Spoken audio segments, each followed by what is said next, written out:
എന്നോട് 1 മണിക്കൂർ എന്നാ പറഞ്ഞത്. 11:15 തൊട്ട് 12:15 വരെ, ഏകദേശം 12 ആയി.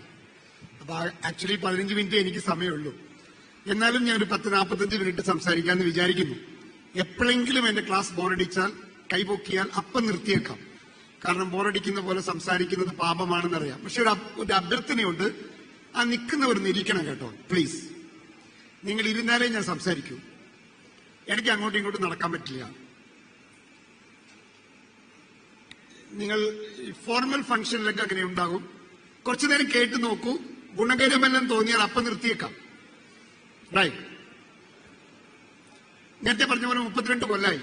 എന്തിനാ 32 കൊല്ലമായി ഈ മേഖലയിൽ നിൽക്കാൻ കാരണം എന്ന ചോദ്യത്തിന് ഒരു ഉത്തരം പറഞ്ഞ് ഞാൻ തുടങ്ങാം.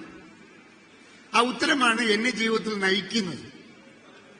എപ്പോഴും ആളുകൾ ഈ വൈ എന്ന് പറയുന്ന ചോദ്യം ചോദിക്കാറില്ല. എന്തിന് ജീവിക്കണം, എന്തിന് ഈ തൊഴിൽ ചെയ്യണം, എന്തിനാണ് ഞാൻ ഈ പ്രോഗ്രാമിന് വരുന്നത് എന്ന ചോദ്യങ്ങൾ പൊതുവെ ചോദിക്കാറില്ല. പക്ഷെ വൈ എന്ന് പറയുന്ന ചോദ്യം വളരെ പ്രസക്തമായൊരു ചോദ്യം കൂടിയാണ്. ഈ വൈ എന്ന ചോദ്യത്തിന് എനിക്ക് കിട്ടിയ ഉത്തരം ഞാൻ പറയാം, ഒരു ലളിതമായി. കേരളത്തിൽ ജനിച്ചവരൊന്ന് കൈവക്കാമോ? കേരളത്തിൽ ജനിച്ചവരൊന്ന് കൈവക്കാമോ? റൈറ്റ്, കൈയൊന്ന് താഴെയിട്ടുള്ളൂ. ഈ കൂട്ടത്തിൽ ബഹുഭൂരിപക്ഷ ആളുകളും കൈവക്കിയത് ഇങ്ങനെയാണ്: ഇത്രയും പൊക്കൂ, നമുക്ക് ഇത്രയും ചെയ്യാൻ പറ്റും, പക്ഷെ നമ്മൾ ഇത്രയും ചെയ്യൂ. ഇതാണ് മനുഷ്യന്റെ ദുരന്തം എന്ന് പറയുന്നത്. നമ്മുടെ പൊട്ടൻഷ്യൽ ഇതാണ്, നമ്മുടെ പെർഫോമൻസ് ഇതാണ്. നമ്മൾ ഇവിടെ വെച്ച് തീർന്നു പോകുന്നവരാണ്. ഇവിടെ വെച്ച് തീരേണ്ടതല്ല ജീവിതം, ഇങ്ങനെ ആവേണ്ടതാണ് ജീവിതം എന്ന തിരിച്ചറിവാണ് മനുഷ്യനെ വ്യത്യസ്തനാക്കുന്നത് എന്നാണ് എന്റെ വിശ്വാസം. ഇതെന്നെ പഠിപ്പിച്ചത്, ഒരു വീട്ടിൽ ഞാൻ സൗഹൃദത്തിൽ ഒരു വീട്ടിൽ പോയി താമസിക്കാൻ പോയി. ആ വീടിന്റെ ഉടമസ്ഥൻ വൈകുന്നേരം നല്ല ഭക്ഷണം തന്നു. ഭക്ഷണം കഴിഞ്ഞതിന് ശേഷം മാങ്ങ നുറുക്കി തന്നു. മാങ്ങ എനിക്ക് ഭയങ്കര ഇഷ്ടമാണ്. ആ മാങ്ങ കഴിച്ചതിന് ശേഷം ഞാൻ അവരോട് ചോദിച്ചു, ഈ മാങ്ങ എവിടെ നിന്നാണ് വാങ്ങിച്ചത്? നല്ല ടേസ്റ്റ് ഉണ്ടല്ലോ എന്ന് ചോദിച്ചു. അപ്പൊ അവര് പറഞ്ഞു, മാങ്ങ വാങ്ങിച്ചതല്ല മധുഭാസ്കരൻ, ഈ മുമ്പിൽ കാണുന്ന മാവിന്ന് പറിച്ചതാന്ന് പറഞ്ഞു. ഞാൻ നോക്കുമ്പോ വലിയൊരു മാവ് നിൽക്കാണ് ആ വീടിന്റെ മുമ്പിൽ. ഞാൻ തമാശയ്ക്ക്, ജീവിതം വളരെ രസകരമാണെന്ന് ചിന്തിക്കുന്ന ഒരാളായതുകൊണ്ട് ഞാൻ അയാളോട് തമാശയ്ക്ക് ചോദിച്ചു, ഈ മരം എനിക്ക് തന്നുവിടാമോ? അപ്പൊ അയാൾ പറഞ്ഞു, അതിനെന്താ, തന്നുവിടാം എന്ന് പറഞ്ഞു. ഞാനൊരു തമാശ പറഞ്ഞു, അയാളൊരു തമാശ പറഞ്ഞു എന്ന് വിചാരിച്ച് അന്ന് രാത്രി കിടന്നുറങ്ങി. പിറ്റേ ദിവസം രാവിലെ ബ്രേക്ക്ഫാസ്റ്റ് കഴിച്ച് ഞാൻ അവിടെ ഇറങ്ങിയപ്പോ അയാൾ എനിക്കൊരു ചെറിയ പൊതി കൊണ്ടുവന്ന് തന്നു. ഒരു പത്രത്തിൽ പൊതിഞ്ഞ പൊതി, ചെറിയ പൊതിയാണ്. ഞാൻ ഈ പൊതി കൈ പിടിച്ചിട്ട് ചോദിച്ചു, എന്താണ് ഈ പൊതി? അയാൾ എന്നോട് പറഞ്ഞു, നിങ്ങൾ ഈ മാവ് ചോദിച്ചില്ലേ, കൊണ്ടുപോയിക്കോളൂ. മാവോ? ഈ ചെറിയ പൊതിയിലോ? കൗതുകം കൊണ്ട് ഞാൻ അയച്ചു നോക്കിയപ്പോ അതിനൊരു മാങ്ങാണ്ടി ഉണ്ടായിരുന്നു. ഞാൻ അയാളോട് ചോദിച്ചു, ഞാൻ മാവ് ചോദിച്ചപ്പോൾ നിങ്ങൾ എന്താണ് മാങ്ങാണ്ടി തന്നതെന്ന്. അയാൾ എന്നോട് പറഞ്ഞ വാചകമാണ്. അതേപോലെ പറയാണ് അയാൾ. പറയാണ്, പണ്ട് ഈ മാവ് ഇതുപോലൊരു മാങ്ങാണ്ടിയുടെ ഉള്ളിലായിരുന്നു എന്നാണ്. അയാൾ എന്നെ വളരെ തലക്കടിച്ച പോലെ പഠിപ്പിച്ച പാഠം, എല്ലാ മാങ്ങാണ്ടിയുടെ ഉള്ളിലും ഒരു മാവിന്റെ സാധ്യതയുണ്ട് എന്നതാണ്. ഈ സാധ്യതയെ മനുഷ്യൻ തിരിച്ചറിയാതിരിക്കുകയും 1000 കാരണങ്ങൾ കണ്ടെത്തുകയും ചെയ്യും എന്നതാണ്. എത്ര കൊല്ലം ജീവിച്ചു എന്ന് ലോകത്ത് ആരെങ്കിലും ചോദിച്ചിട്ടുണ്ടോ? എങ്ങനെ ജീവിച്ചു എന്ന് മാത്രമേ ചോദിച്ചിട്ടുള്ളൂ. 33 കൊല്ലം ജീവിച്ച് ഈ ശരീരവും ഈ രക്തം എനിക്കുള്ളതല്ല, അത് മറ്റുള്ളവർക്കാകുന്നു എന്ന് വിളിച്ചു പറഞ്ഞ ഒരു ദൈവപുത്രനെ നിങ്ങൾക്കറിയാം. മനുഷ്യന്മാർ എത്ര കൊല്ലം ജീവിച്ചു എന്നല്ല, ആ ജീവിതം എത്ര അർത്ഥപൂർണമായിരുന്നു എന്നതാണ് ചോദ്യം. ആ ചോദ്യവുമായി ബന്ധപ്പെട്ട് ഒരു റിന്യൂവൽ, ഞാൻ കോവിഡ് വന്ന സമയത്ത്, ഞാനിങ്ങനെ പരിശീലന മേഖലയിൽ നന്നായി പോയിക്കൊണ്ടിരിക്കുന്ന സമയത്ത്, ഒരു മാർച്ച് മാസം 2020 മാർച്ച് മാസം ആദ്യം നമ്മുടെ മുഖ്യമന്ത്രി പറയുന്നു 7 ദിവസത്തെ ലോക്ക്ഡൌൺ ആണെന്ന്. പ്രധാനമന്ത്രി പിറ്റേ ദിവസം മാർച്ച് 25 പറയുന്നു അടുത്ത 21 ദിവസം ലോക്ക്ഡൌൺ ആണെന്ന്. എനിക്ക് ചിന്തിക്കാനേ വയ്യ, കാരണം എനിക്ക് ആളുകളെ കണ്ടാൽ സംസാരിക്കണം. അപ്പൊ എന്നോട് ലോക്ക്ഡൌൺ എന്ന് പറഞ്ഞപ്പോൾ ഞാനൊന്ന് ഷോക്കായി. 25-ാം തീയതി രാത്രി ആലോചിച്ചിട്ട് ഒരു എത്തും പിടിയും കിട്ടിയില്ല. 26-ാം തീയതി രാവിലെ എണീറ്റിട്ട് ഞാൻ എന്റെ ഭാര്യയോട് പറഞ്ഞു, തലയൊന്ന് മുട്ടയടിച്ചേടി എന്ന് പറഞ്ഞു. ജീവിതത്തിൽ ഇന്ന് വരെ ഞാൻ മുട്ടയടിച്ചിട്ടില്ല. അപ്പൊ ഭാര്യ എന്നോട് ചോദിച്ചു, അതെന്തിനാ, നീ ഒന്ന് മുട്ടയടിക്കുക. അപ്പൊ ഞാൻ മുട്ടയടിച്ചപ്പോ എന്റെ മകനും കൂടെ മുട്ടയടിച്ചു. അങ്ങനെ 26-ാം തീയതി രാവിലെ തല മുട്ടയടിച്ചിട്ട് ഞാനൊന്ന് കുളിച്ചിട്ട് വന്ന് കണ്ണാടി നോക്കി പറഞ്ഞു, മധു, ഒരു പുനർജന്മം എടുത്തിരിക്കുന്നു എന്നാണ്. പുനർജന്മം എവിടെയാ ഉണ്ടാവുക എന്നോട് ചോദിച്ചാൽ ഞാൻ പറയും, മരിച്ചതിന് ശേഷമാണ് റീബർത്ത് എന്നൊക്കെ ആളുകൾ പറയും. ഞാൻ അങ്ങനെയല്ല പറയാ, ജീവിച്ചിരിക്കുമ്പോഴാണ് പുനർജന്മം ഉണ്ടാവുക എന്നാണ്. സിദ്ധാർത്ഥനിൽ നിന്ന് ബുദ്ധനിലേക്കുള്ള ഒരു പുനർജന്മം, മോഹൻദാസിൽ നിന്ന് ഗാന്ധിയിലേക്കുള്ള ഒരു പുനർജന്മം, വിത്തിൽ നിന്ന് വൃക്ഷത്തിലേക്കുള്ള ഒരു പുനർജന്മം, നേരത്തെ പറഞ്ഞ പോലെ ഒരു ചായക്കടക്കാരന്റെ മകനിൽ നിന്ന് ഒരു ട്രെയിനറിക്കുള്ള ഒരു പുനർജന്മം. ഈ പുനർജന്മം എല്ലാ മനുഷ്യന്മാർക്കും അവകാശപ്പെട്ടതാണ്. ചില ആളുകൾ പറയും എന്നോട്, മധു സാർ, ഞാനൊരു ഭാഗ്യമില്ലാത്ത ജന്മമാണ്, എനിക്ക് പ്രത്യേകിച്ച് ഒരു കഴിവൊന്നും തന്നിട്ടില്ല എന്ന് ആളുകൾ പറയും. അപ്പൊ ഞാൻ ആളുകളോട് ചോദിക്കും, നിങ്ങൾ ദൈവവിശ്വാസിയാണോ? അതെ, ദൈവവിശ്വാസിയാണ്. ഈ ലോകത്തിലെ ബഹുഭൂരിപക്ഷ ആളുകളും ദൈവവിശ്വാസിയാണ്. അപ്പൊ ഞാൻ ചോദിക്കും, ദൈവവിശ്വാസത്തിന്റെ അടിസ്ഥാനപരമായി 2 തത്വങ്ങൾ എന്താണ്? ഒന്നെന്താ പറയാ, ഇപ്പൊ നേരത്തെ സംസാരിച്ചവരൊക്കെ പറഞ്ഞു ദൈവത്തിന്റെ സൃഷ്ടിയാണ് മനുഷ്യനെന്ന്. വെരി ഗുഡ്, ദൈവത്തിന്റെ സൃഷ്ടിയാണ് മനുഷ്യൻ. രണ്ടെന്താ പറയാ, ദൈവം സർവശക്തനാണ്. ഇത് രണ്ടും ഒന്ന് കൂട്ടി യോജിപ്പിച്ച് ചിന്തിച്ചു നോക്കൂ. സർവശക്തനായ ദൈവം അവന്റെ സൃഷ്ടിയിൽ എന്തെങ്കിലും കുറവ് വച്ചു എന്ന് പറഞ്ഞാൽ യഥാർത്ഥത്തിൽ നിങ്ങൾ ഇൻസൾട്ട് ചെയ്യുന്നത് സൃഷ്ടിനെ അല്ല, സൃഷ്ടികർത്താവിനെയാണ് എന്നുകൂടി മനസ്സിലാക്കണം. ഈ മൈക്ക് ഉണ്ടാക്കുന്നവൻ ഏറ്റവും മികച്ച മൈക്കല്ലേ ഉണ്ടാക്കുക? അപ്പൊ സൃഷ്ടികർത്താവ് തന്റെ സൃഷ്ടിയിൽ എന്തെങ്കിലും കുറവ് വച്ചു എന്ന് പറയുന്നത് യഥാർത്ഥത്തിൽ സൃഷ്ടികർത്താവിനെ അവഹേളിക്കലാണ്. സൃഷ്ടികർത്താവിനെ അവഹേളിച്ചിട്ട് അമ്പലത്തിലും പള്ളിയിലും പോകുന്നത് പാപമല്ലേ? പകരം സൃഷ്ടികർത്താവ് തന്ന ഈ സൃഷ്ടിയെ എത്ര മനോഹരമായി എങ്ങനെ ജീവിക്കാൻ കഴിയും, ഒരു പുനർജന്മം എങ്ങനെ എടുക്കാൻ കഴിയും, ഇതുമായി ബന്ധപ്പെട്ട കുറച്ച് കാര്യങ്ങളാണ് ഞാൻ ഇന്ന് ചർച്ച ചെയ്യാൻ പോകുന്നത്. അത് നിങ്ങൾക്ക് ഇഷ്ടപ്പെടും എനിക്ക് ഉറപ്പുണ്ട്. അതുകൊണ്ടാണ് 32 കൊല്ലമായി എന്നെ കൊണ്ടു നടക്കാൻ കാരണം. ഒരു കാലടിക്കടുത്ത് ചെങ്ങൽ എന്ന് പറയുന്ന ഗ്രാമത്ത് ഒരു പാവപ്പെട്ട കുടുംബത്തിൽ ജനിച്ചതാണ്. 4 വയസ്സുള്ള അച്ഛന് കടബാധിത വന്ന് നാടുവിട്ടു പോയതാണ്. തമിഴ്നാട്ടിലെ ഒരു പുറമ്പോക്കിലായിരുന്നു എന്റെ വീട്. 1970കളിൽ എന്റെ വീട് ഓലയാണ്, 80കളിൽ ആസ്പെക്ട് ഹൗസ് ആണ്, 90കളിൽ ഓടിട്ട വീടാണ്. 2008 ഒരു 500 സ്ക്വയർ ഫീറ്റിൽ ഒരു വീട് പണിതു ഞാൻ എന്റെ സ്വന്തം സാമ്പത്തികം കൊണ്ട്. നന്നായി പഠിക്കുകയായിരുന്നു, കാരണം വീട്ടിൽ വേറെ സ്വത്തൊന്നും ഇല്ലല്ലോ. നന്നായി പഠിക്കുകയായിരുന്നു. കണക്കിൽ 99 മാർക്ക് മേടിച്ചിട്ട് എന്റെ അമ്മയോട് പോയി ചോദിച്ചു ഞാൻ, അമ്മയെ 99 മാർക്കുണ്ട്, എനിക്കൊരു സൈക്കിൾ മേടിച്ചത് അച്ഛനോട് പറ. അപ്പൊ അമ്മ പറഞ്ഞു, അർഹിക്കാത്തത് ആഗ്രഹിക്കരുത് എന്നാണ് ചെറുപ്പത്തിൽ പഠിപ്പിച്ച പാഠം.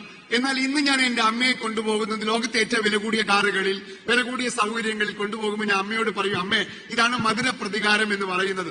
മനുഷ്യനെ ഒരിക്കലും പ്രവചിക്കാൻ പറ്റില്ല, അനന്തമായ സാധ്യതയുള്ളവനാണ് മനുഷ്യൻ. ഇങ്ങനെയാകൂ എന്നൊരാൾ പറഞ്ഞാൽ അയാൾക്ക് തെറ്റിപ്പോകും എന്നതൊരു ലോക സത്യമാണ്. അതുകൊണ്ട് അത്തരം കാര്യങ്ങളാണ് ഞാൻ നിങ്ങളോട് കുറച്ചു നേരം സംസാരിക്കാൻ പോകുന്നത്. നിങ്ങൾക്ക് വെളിച്ചമാകുമെന്ന് ഞാൻ കരുതുന്നു. പക്ഷേ എനിക്കൊരു അഭ്യർത്ഥനയുണ്ട്. ഞാൻ ഇങ്ങനത്തെ കാര്യങ്ങളൊക്കെ പറയുമ്പോ ഒരു മുൻവിധിയില്ലാതെ ഈ ക്ലാസ്സിനെ കേൾക്കണം എന്നൊരു അഭ്യർത്ഥനയുണ്ട്. മുൻവിധിയില്ലാതെ കേൾക്കണം. മുൻവിധികൾ നമ്മളെ പഠനത്തിന് തടസ്സമാകും. ഞാനൊരു ചെറിയ കഥ പറഞ്ഞിട്ട് തുടങ്ങാം. സെൻ ബുദ്ധിസത്തിലുള്ള കഥയാണ്. ഈ കഥ നിങ്ങൾ സ്ഥിരമായി കേട്ടിട്ടുണ്ടാകും. അതിനെ ഞാനൊന്ന് വ്യാഖ്യാനിക്കാം. ഈ സാഹചര്യത്തിൽ ഒരു വലിയ കോളേജ് പ്രൊഫസർ, അദ്ദേഹത്തിന് ഒരുപാട് വിദ്യാഭ്യാസമുണ്ട്. വിദ്യാഭ്യാസം കൂടുമ്പോൾ നമ്മളറിയാതെ നമ്മുടെ തലയ്ക്ക് കനം വരും. അതുകൊണ്ടാണ് വിദ്യാഭ്യാസം കൂടിയവർ എളിമ നഷ്ടപ്പെടുന്നത്. നല്ല വിദ്യാഭ്യാസം കിട്ടിയവന് എളിമ നഷ്ടപ്പെടില്ല. അപ്പൊ ഇയാൾക്ക് 3-4 PhD ഒക്കെ ഉണ്ട്. അപ്പൊ ഇദ്ദേഹം വലിയ ഗർവത്തോടു കൂടി സെൻ മാസ്റ്ററോട് ചോദിക്കുകയാണ്, എന്നെ ഒന്ന് സെൻ ബുദ്ധിസം പഠിപ്പിക്കാമോ എന്ന് ചോദിച്ചു. അപ്പൊ സെൻ മാസ്റ്റർ പറഞ്ഞു, പഠിപ്പിക്കാം, ഒന്ന് ഇരിക്കൂ, ഞാനൊരു ചായ തരട്ടെ എന്ന് ചോദിച്ചു. ചായ എടുക്കാൻ പറഞ്ഞു. ചായ കൊണ്ടുവന്നു, കപ്പിൽ വെച്ചു, ചായ ഒഴിച്ചുകൊണ്ടേയിരുന്നു. കപ്പ് താഴെ നിറഞ്ഞു പോയിക്കൊണ്ടേയിരിക്കുകയാണ്. സെൻ മാസ്റ്റർക്ക് ദേഷ്യം വന്നു. അയാൾ ചോദിച്ചു, പ്രൊഫസറെ, കപ്പ് നിറഞ്ഞെടുത്താൻ അറിഞ്ഞില്ലേ എന്ന് ചോദിച്ചു. അപ്പൊ ഈ സെൻ മാസ്റ്റർ പറഞ്ഞ ഉത്തരം മനോഹരമായിരുന്നു. പ്രിയമുള്ള പ്രൊഫസർ, താങ്കൾ വന്നിരിക്കുന്ന നിറഞ്ഞ ക്ലാസ്സിനെ പോലെയാണ്. ഞാൻ എത്ര ഒഴിച്ചാലും അത് താഴെ പോകും. നിങ്ങൾക്ക് വല്ലതും എന്നിൽ നിന്ന് പഠിക്കാൻ താല്പര്യമുണ്ടെങ്കിൽ empty ക്ലാസ് ആയിരിക്കൂ. ഞാൻ ഒഴിക്കുന്നത് അകത്തു പോകട്ടെ, നല്ലതാണെങ്കിൽ കഴിക്കൂ, അല്ലെങ്കിൽ കളഞ്ഞേക്കൂ എന്ന് അദ്ദേഹം പറഞ്ഞു. ഇത് തന്നെയാണ് എനിക്ക് നിങ്ങളോട് പറയാനുള്ളത്. നിങ്ങളുടെ ജീവിതത്തിനെ കുറിച്ച്, നിങ്ങൾക്കുണ്ടായ അസുഖത്തിനെ കുറിച്ച്, നിങ്ങളുടെ ബന്ധുക്കളെ കുറിച്ച്, നിങ്ങളുടെ ജീവിതത്തിന്റെ ദുരിതങ്ങളെ കുറിച്ചുള്ള നിങ്ങളുടെ മുൻവിധികളെ കുറച്ചു നേരത്തേക്ക് മാറ്റിവെക്കൂ. എന്നിട്ട് ഈ ഒഴിക്കുന്ന ചായ അകത്തു പോകട്ടെ, നല്ലതാണെങ്കിൽ കഴിക്കാം. പക്ഷെ ശ്രദ്ധിക്കണം, അത് അത്ര എളുപ്പമല്ല എന്നാണ് മനഃശാസ്ത്രം പറയുന്നത്. കാരണം മുൻവിധികൾ ഉണ്ടാകുന്നത് ഭൂതകാലത്തിന്റെ അനുഭവങ്ങളിൽ നിന്നാണ്. ശ്രദ്ധിക്കണം, മുൻവിധികൾ ഉണ്ടാകുന്നത് ഭൂതകാലത്തിന്റെ അനുഭവങ്ങളിൽ നിന്നാണ്. ഞാൻ വളരെ ലളിതമായി അതിനൊന്ന് ആക്ട് ചെയ്ത് കാണിക്കാം. ഇവിടെ നിൽക്കുന്ന ഞാൻ ഇങ്ങനെ ഇവിടെ എത്തി. ഞാനിപ്പോ ഇവിടെയാണ്. ഇതെന്റെ വർത്തമാനകാലമാണ്. ഞാനിപ്പോ ഇവിടെയാണ്. ഇതെന്റെ ഭൂതകാലമാണ്. ഞാൻ വന്ന വഴിയാണ്. ഞാൻ അനുഭവിച്ച ദുരിതങ്ങളാണ്. എന്റെ ജീവിതത്തിൽ വന്ന വഴിയാണിത്. ഇതെന്റെ ഭൂതകാലം, ഇതെന്റെ വർത്തമാനകാലം. ഞാൻ പോകേണ്ടത് അവിടേക്കാണ്. അവിടെ എവിടെയാന്ന് എനിക്ക് അറിഞ്ഞുകൂടാ. ഞാൻ കണ്ടിട്ടില്ല. ഇത് അൺസർട്ടനിറ്റിയാണ്. ഞാൻ മുന്നോട്ട് പോവാണ്. ശ്രദ്ധിച്ചു കേൾക്കൂ. മനുഷ്യന്മാരെ ആളുകൾ വിലയിരുത്തുന്നത് അവരുടെ ഭൂതകാലം കണ്ടിട്ടാണ്. ആളുകൾ വിലയിരുത്തുന്നത് ഭൂതകാലം കണ്ടിട്ടാണ്. കള്ളു കുടിച്ചിട്ട് വരുന്ന ഭർത്താവ് ഭാര്യയോട് പറയുന്നു, ഇന്ന് ഞാൻ കള്ളു കുടിക്കില്ലടി, സത്യമാണെന്ന് പറഞ്ഞാൽ 10-20 കൊല്ലം കള്ളു കുടിച്ച ആളോട് ഭാര്യ പറയണ എന്തായിരിക്കും? താങ്ക് യു ചേട്ടാ, നന്ദി എന്നല്ല പറയാ. കുറെ കേട്ടതാ, താൻ പോ, അങ്ങനെയാണ് പറയാ. ഭൂതകാലത്തിനെ വെച്ച വിലയിടുക. 10ാം ക്ലാസ്സിൽ എല്ലാ പരീക്ഷയ്ക്കും തോറ്റ നിങ്ങളുടെ മകൻ ഇതുപോലത്തെ ക്ലാസ് അറ്റൻഡ് ചെയ്തതിനു ശേഷം അവൻ പറയാണ്, അമ്മേ എല്ലാത്തിലും ഞാൻ A+ വാങ്ങിക്കും എന്ന് പറഞ്ഞാൽ നിങ്ങൾ പറയാൻ പോണ എന്താണെന്നറിയോ? പഠിച്ച് പാസ്സാവാൻ നോക്ക്, A+ന്റെ കാര്യം പോട്ടെ. നിങ്ങൾ അവനെ വിലയിരുത്തിയത് അവന്റെ ഭൂതകാലം കണ്ടിട്ടാണ്, ഭൂതകാലം കണ്ടിട്ടാണ്. പക്ഷേ നിങ്ങളും ഞാനും അറിയണം, നിങ്ങളും ഞാനും അറിയണം, നിൽക്കുന്നത് ഇവിടെയാണ്, പോകേണ്ടത് അവിടേക്കാണ്. അവിടേക്ക് പോകുന്നവരെല്ലാം ഇങ്ങനെയാണ് പോവാറുള്ളത്. അല്ലാണ്ട് അവിടേക്ക് പോകുന്ന ആളുകൾ ഇങ്ങനെ പോവാറില്ല. ഭൂതകാലത്തിന്റെ അവശിഷ്ടം പേരി ജീവിതം നഷ്ടപ്പെടുത്തുന്ന ആളുകളെ ഞാൻ കണ്ടിട്ടുണ്ട്. ഞാനൊരു ലളിതമായ ഉദാഹരണം കുടുംബജീവിതത്തിൽ നിന്ന് പറയാം. കുടുംബജീവിതത്തിൽ നിന്ന് കല്യാണം കഴിച്ചവർ കൈവക്കാമോ? കല്യാണം കഴിച്ചവർ പൊക്കണ കണ്ടാലേ അറിയാം, വിഷമിച്ചാണ് പൊക്കണത്. കല്യാണം രസകരമായ ഒരു കാര്യമാണ്. കല്യാണം ഞാൻ 38ാമത്തെ വയസ്സിൽ കല്യാണം കഴിച്ച ആളാണ്. അപ്പൊ എന്നോട് ആളുകൾ ചോദിക്കാറുണ്ട്, വൈകിപ്പോയോ? അപ്പൊ ഞാൻ ചോദിക്കും, ഞാൻ ജനിച്ചത് കല്യാണം കഴിക്കാനല്ല. ചില ആളുകൾ ജനിച്ചതേ കല്യാണം കഴിക്കാനാണ്. 38 നിങ്ങൾ എന്നെ ക്ലാസ് എടുക്കാൻ വിളിച്ചത് ഞാൻ കല്യാണം കഴിച്ചതുകൊണ്ടല്ല, നല്ല ഉറപ്പുണ്ട് എനിക്ക്. കല്യാണം കഴിക്കുന്ന ഒരു സംഭവമേ അല്ല. അങ്ങനെ 38 വയസ്സിൽ ഞാൻ കല്യാണം കഴിച്ചു. എനിക്ക് പരിചയമുള്ള ഇതുപോലെ എന്റെ ക്ലാസ്സിൽ പങ്കെടുത്ത ഒരു ക്രിസ്ത്യാനി പെൺകുട്ടിനെയാണ് ഞാൻ കല്യാണം കഴിച്ചത്. ഞാൻ ജന്മം കൊണ്ടൊരു നായരാണ്, പക്ഷെ എന്റെ മക്കൾക്ക് ഒരു ജാതിയും മതിയും വച്ചിട്ടില്ല എന്നതാണ്. കാരണം അത് മനുഷ്യനെ വളർത്താൻ സഹായകരമല്ലെന്ന് എന്റെ തിരിച്ചറിവാണ്. അപ്പൊ നമ്മൾ ഈ കല്യാണം കഴിച്ചു വന്നു. കല്യാണം കഴിച്ചു വന്നപ്പോ ഏറ്റവും രസകരമായ ഒരു കാര്യം എന്താ ചോദിച്ചാൽ, നിങ്ങൾ സാർ എന്റെ ശ്രദ്ധയ്ക്ക് വേണ്ടിയിട്ടാണ് നിങ്ങളിങ്ങനെ മൂവ് ചെയ്ത് എന്റെ ശ്രദ്ധ പോകുന്നതുകൊണ്ടാണ്. റൈറ്റ്, നോക്കൂ. അപ്പൊ കല്യാണം കഴിച്ചിട്ട് വന്ന സമയത്ത് നമ്മൾ രണ്ടുപേരും മനസ്സിലാക്കുന്നവരാണല്ലോ, അങ്ങനെയാണ് വിചാരിച്ചിരുന്നത്. ആദ്യത്തെ ഒരു 6 മാസം ഭയങ്കര പ്രശ്നമായിരുന്നു. കാരണം വേറൊന്നുമില്ല, ഞാൻ ഭയങ്കര സിസ്റ്റമാറ്റിക് ആണ്. ഒരു സാധനം വെച്ചാൽ അവിടെ തന്നെ ഇരിക്കണം. തിരിഞ്ഞിരുന്നാൽ ചോദിക്കും, ഇതാരാ തൊട്ടേന്ന് ചോദിക്കും. ഒരു ഷർട്ട് ഊരിയാൽ എന്റെ ഭാര്യ അങ്ങനെയല്ല, ഇതെടുത്ത് അവിടെ വെക്കും, അതെടുത്ത് ഇവിടെ വെക്കും. നീ എന്തിനാ അങ്ങനെ വെക്കണേ? അത് അവളെ എവിടെയെങ്കിലും വെക്കും. ഷർട്ട് ഊരിയാൽ ഇടാനൊരു കൊളുത്ത്, പാന്റ് ഇടാനൊരു കൊളുത്ത്. എനിക്ക് അവളങ്ങനെയല്ല, ഇതുവരെ അവിടെ ഇടും, അതുവരെ ഇവിടെ ഇടും. ഇതെന്താ ഇവിടെ ഊരിയിട്ടേന്ന് ചോദിക്കും. എന്റെ വീട്ടിൽ ഊരിയിടാൻ അടുത്ത വീട്ടിൽ ഊരിടാൻ പറ്റും, താൻ മണ്ടത്തരം പറയലോ എന്ന് പറയും. ഇതാണ് വ്യത്യസ്തമായ രണ്ടാളുകൾ. നമ്മള് ബാത്റൂമിൽ പോയാൽ തിരിച്ചു വരുമ്പോ ഇരിക്കുന്ന സീറ്റില്ലേ, അത് പൊക്കി വെക്കണം. എന്നെ അപേക്ഷിച്ച് ഞാൻ അങ്ങനെയാണ് സീരിച്ചേക്കുന്നത്. അവള് പൊക്കി വെക്കില്ല. അപ്പൊ നമുക്ക് ദേഷ്യം വരും, പൊക്കി വെക്കടി. അതേപോലെ ഡോറ്, ഇത് പല വീട്ടിൽ നടക്കുന്ന കാര്യമാണ് കേട്ടോ. ബാത്റൂമിൽ നിന്ന് ഇറങ്ങിയ ഡോറ് കുറ്റിയിടണം, പക്ഷെ അവള് കുറ്റിയിടില്ല. കുറ്റിയിടേ. ഒരു 6 മാസം അതൊക്കെ ഉണ്ടായിരുന്നു. ഇപ്പൊ ഞങ്ങൾ 15 കൊല്ലായി, ഒരു പ്രശ്നമില്ല. എന്താ കാരണം? കുറ്റിയിടേ. അത്ര എനർജി വേണ്ടല്ലോ, പോയി കുറ്റിയിട്ടാ പോരെ.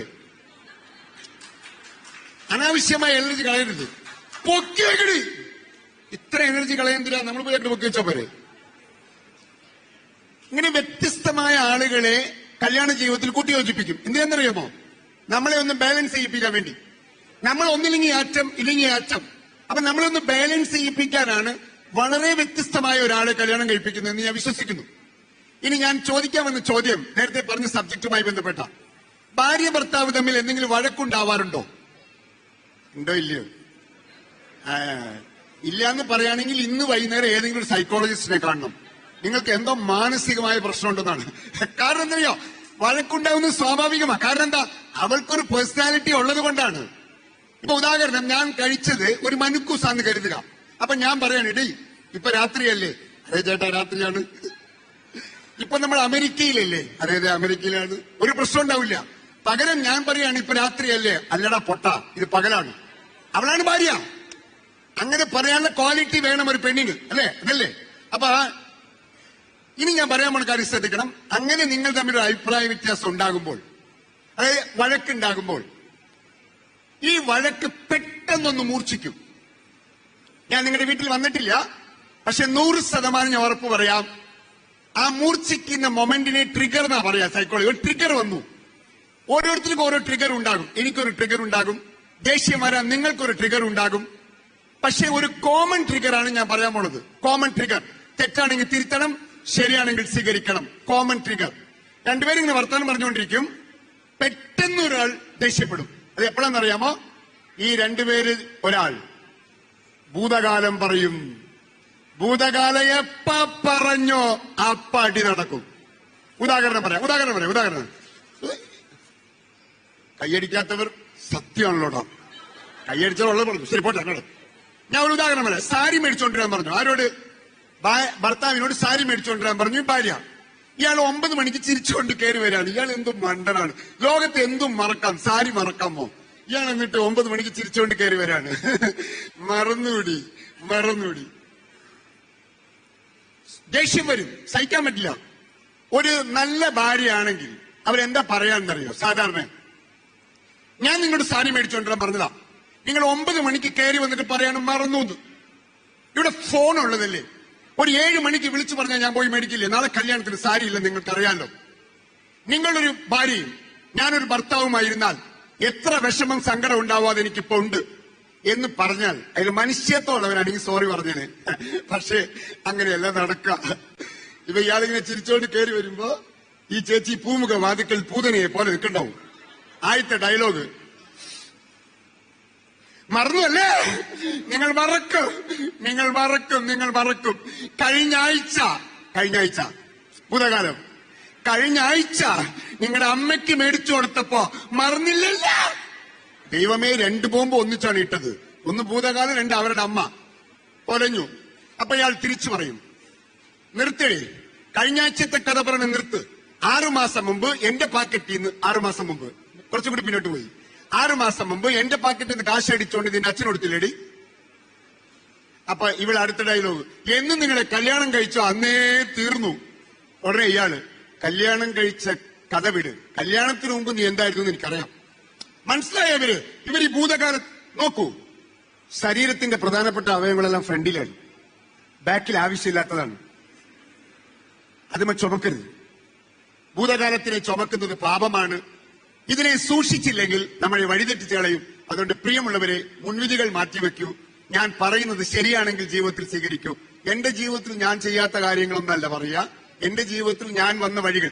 ഈ എറണാകുളത്തെ സകല റോഡുകൾ എനിക്ക് കാണാൻ പാടില്ല. കാരണം ഞാനൊരു കൊറിയർ ബോയ് ആയിരുന്നു. മലയാള മനോരമയിൽ സൈക്കിൾ ചവിട്ടി ഞാൻ കൊറിയർ കൊടുത്തിട്ടുണ്ട്. എന്റെ 3 പുസ്തകം പ്രസിദ്ധീകരിച്ചത് മലയാള മനോരമയാണ്. ഞാൻ ആളുകളോട് പറയും, എന്റെ രക്ഷപ്പെടാത്തതിന് കാരണം അച്ഛനാണ്, അമ്മയാണ്, കുടുംബമാണ്, പാരമ്പര്യമാണെന്ന് പറഞ്ഞ അടിക്കണം അവനെ. പച്ച കള്ളം പറയാണ്. ജീവിതത്തിൽ രക്ഷപ്പെട്ടിട്ടില്ലെങ്കിൽ ഏക കാരണം നീയാണ്. രക്ഷപ്പെട്ടിട്ടുണ്ടെങ്കിൽ ഏക കാരണം നീയാണ്. കെട്ടടങ്ങാത്ത തീയും നിരന്തരമായി പൊരുതാനുള്ള ശേഷിയുള്ളവനെ ചരിത്രം പിന്നിൽ വന്ന് വിളിക്കും എന്ന് എന്റെ ജീവിതവും ഞാൻ കണ്ട ആളുകളുടെ ജീവിതവും പഠിപ്പിച്ചിട്ടുണ്ട്. 23-ാമത്തെ വയസ്സിൽ ശരീരത്തിന് അസുഖം ബാധിച്ച് വീണുപോയി. ഡോക്ടർമാരെ നോക്കിയപ്പോൾ ഡോക്ടർ പറഞ്ഞു, തനിക്ക് മോട്ടോർ ന്യൂറോൺ എന്ന് പറഞ്ഞ രോഗം വന്നിരിക്കുന്നു, താൻ 3-4 കൊല്ലത്തിൽ മരിച്ചു പോകുമെന്ന് പറഞ്ഞു. അപ്പൊ 27-ാമത്തെ വയസ്സിൽ മരിക്കേണ്ട മനുഷ്യൻ 72-ാമത്തെ വയസ്സിൽ മരിച്ചപ്പോൾ ഈ ലോകം മുഴുവനും വിളിച്ചു പറഞ്ഞു, ഈ ലോകം കണ്ടതിൽ ഏറ്റവും വലിയ ശാസ്ത്രജ്ഞന്മാരിൽ ഒരാളെന്ന്. ആൽബർട്ട് ഐൻസ്റ്റീൻ കഴിഞ്ഞതിന് ശേഷം ലോകത്തിനെ പ്രകമ്പനം കൊള്ളിച്ച ഒരു ശാസ്ത്രജ്ഞനായി പിന്നീട് അയാൾ മാറി. The brief history of time എന്ന ഒറ്റ ഗ്രന്ഥം കൊണ്ട് ലോകത്തിന് നെറുകയിലെത്തിയ കോസ്മോളജി എന്ന് പറഞ്ഞ പഠനശാഖയിൽ ജീവിച്ചിരുന്ന അഗ്രഗണ്യൻ, ഈ ലോകത്തിനെ വലിയ മഹാനായ ഒരു ശാസ്ത്രജ്ഞൻ ഉണ്ടായിരുന്നു, സ്റ്റീഫൻ വില്യം ഹോക്കിൻസ്. അയാള് നമ്മളെ പഠിപ്പിക്കുന്ന പാഠം, കയ്യും കാലും ശരീരത്തിന്റെ ഒരു അവയവങ്ങളുമില്ലാതെ ലോകത്തിനെ ഞാൻ വെല്ലുവിളിച്ച് ജീവിച്ചപ്പോൾ എല്ലാം ഉണ്ടായിട്ട് ജീവിതത്തിനെ പണ്ടപ്പരിപ്പും പരാതിയും പറഞ്ഞത് ജീവിക്കുന്നത് പാപമാണ് എന്നാണ് അവർ പറയുക. അതുകൊണ്ട് പ്രിയമുള്ളവരെ, നമുക്ക് നമ്മുടെ ജീവിതത്തിനെ കുറച്ചും കൂടി മെച്ചപ്പെടുത്താൻ എന്ത് ചെയ്യാം എന്നതുമായി ബന്ധപ്പെട്ട കുറച്ച് കാര്യങ്ങൾ എനിക്കൊരു അറിയാവുന്ന ഒരു 3-4 കാര്യങ്ങൾ പറയാം. അത് പറയുന്നതിന് മുമ്പ് തൊട്ടടുത്തിരിക്കുന്ന ആളോട് സുഖമാണോ എന്ന് ചോദിക്കൂ. അങ്ങോട്ടും ഇങ്ങോട്ടും ചോദിക്കൂ, സുഖമാണോ എന്ന് ചോദിക്കൂ. ആ, അത് ചോദിച്ചപ്പോ അയാളുടെ സുഖം പോയണ്ടില്ലേ? എങ്ങനെ ചോദിച്ചെന്നറിയാം, സുഖാണ്.